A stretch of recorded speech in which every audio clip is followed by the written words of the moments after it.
Hello, welcome to STH English.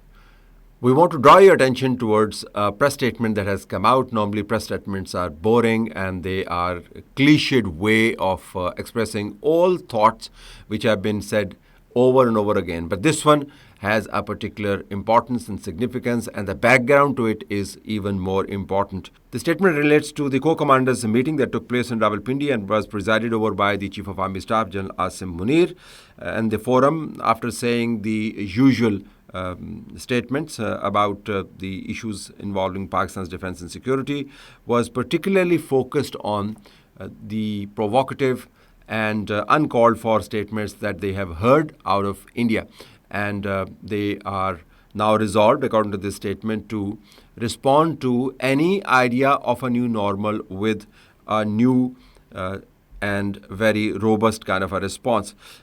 But that is not the operative part of the sentence. The operative part of the sentence relates to how the forum is resolving to take on the border-related terrorism that is now moving into Pakistan with a lot of force and is getting a befitting response as well. The incident that sets the tone for this statement's importance relates to the Orakzai counterterrorism effort, in which 11 Pakistani officers and soldiers were martyred and about 20 of the terrorists were also killed. And also the fact that in this background to expanding operations against terrorists and their attempt to take the battle deeper inside Pakistan, the Indian foreign minister and the Afghan foreign minister are having a handshake. So if you look at the statement against the background of the Orakzai district incident, and then again enlarge it against another background of the Indo-Afghan, or let's say Taliban nexus, it tells you why the forum's statement about how they want to counter the terrorism coming out of Afghanistan becomes even more important. And remember, this time round, as with a couple of previous press releases that we saw, they are not just talking about terrorists. The terrorists have a definitive link with India. So everything that happens as far as the terrorism realm is concerned is now India-sponsored. So any meeting between the country that is hosting these terrorists, according to Pakistan state's narrative, and a country that is funding these terrorists, and the incidents that are happening inside Pakistan, there seems to be a supply chain of this development that the forum is resolving to beat back. Also, the political context in which the statement was issued is also very important. In this province, KP, a political turmoil has taken place.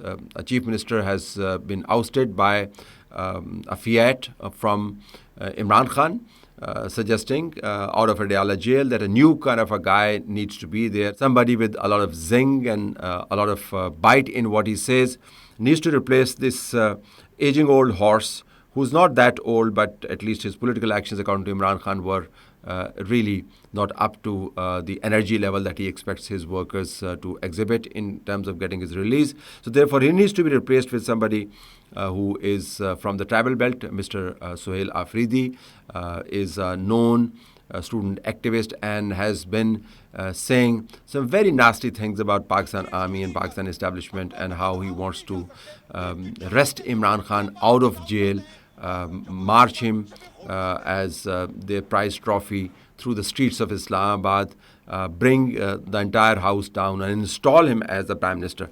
So he's likely to become the new Chief Minister. Interestingly, this Chief Minister's announcement came along with another narrative that Imran Khan put out, which is more like a dictation for the upcoming Chief Minister, which is that you are going to now talk to the Taliban and you are going to now turn Afghan population as a stakeholder in deciding how to deal with counterterrorism. And an extension of the same argument is that the Afghan Taliban, the residents of the ex-Fatah belt, the borderline that lies between Afghanistan and Pakistan settled districts, used to lie, and now they're all merged.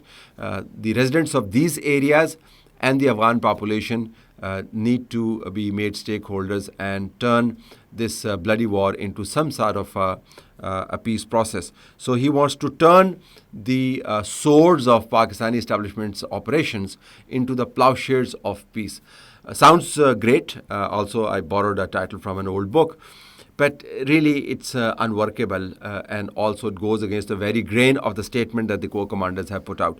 So we now have a political dynamic at work in KP, where a new leadership is coming up, which seems to be saying things that Afghan Taliban have been telling the Pakistani establishment, and the same Afghan Taliban representative is sitting in Delhi. So from Delhi to Kabul to Peshawar and to Orakzai, you see a complete supply chain of new challenges that are coming up. So against that background, when the core commanders say that we are also not going to tolerate any nexus between crime and vested political interests, you should bend your ear to what they're saying. What they're saying is that you may be doing your politics, but if you end up undermining our very efforts, valuable efforts that have been funded and paid for by the priceless blood of the martyrs, if you are going to undermine that, we are not going to put up with that. So in the coming days and weeks, you would find very interesting things happen in KP and adjoining province Balochistan, which has its own set of problems.